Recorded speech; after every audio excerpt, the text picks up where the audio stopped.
How's it going, YouTube? Welcome to the very first episode of Dennis Pickett's vlog. Today I'll be talking to you about online miscommunication, its significance, who it affects, how long it's been going on, and what you guys can do to help prevent it. So what exactly is online miscommunication? Well, it's essentially misinterpreting any online text that you or somebody else has sent through a media message. And since the digital world today has become so massive, it seems that misinterpretation through online text can happen at any time. So who runs the risk of being misinterpreted? Well, pretty much everybody. Since so many people today are communicating through online text, everybody runs the risk of being misinterpreted. This could be something as small as a text message to your significant other, or something as big as a business transaction with another company. The problem with online text is that everything that we say is missing those verbal cues that our brain sends out when we're having a face-to-face interaction.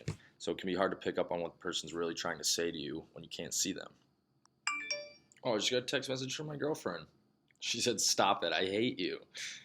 Or does she mean, "Stop it, I hate you"? So how long has this been going on? Well, essentially ever since we've been communicating through text. This includes books, manuscripts, whatever. Even the most famous writers throughout time who are known for their great writing still get misinterpreted. For example, Ray Bradbury in Fahrenheit 451. Great author, the book still gets misinterpreted all the time, even today. So since communicating through text seems to only get more and more popular throughout time, the chances of a problem happening by misinterpreting somebody else's messages seem to only go up. However, there's no need to fear, because I have 4 solutions that could potentially help you avoid miscommunication. Number 1, read with empathy. You have no idea what situation the other person on the other end is feeling.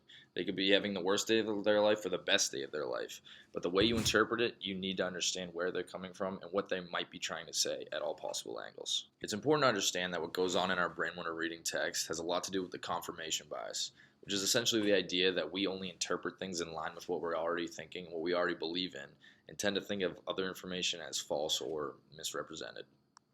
Number 2. Number 2 is to spell it out. Always read back over your messages before you send them. It can be so easy to rush when you're typing on your computer or your phone because our brains are thinking so much faster than our hands can move.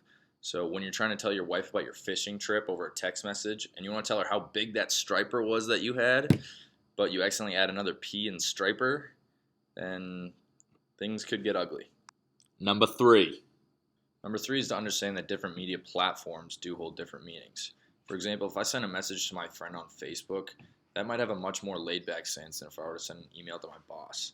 And if I was creating a message about a shipment of hot dogs I needed to send to Milwaukee, that might come off differently in a business environment than in a grinder environment.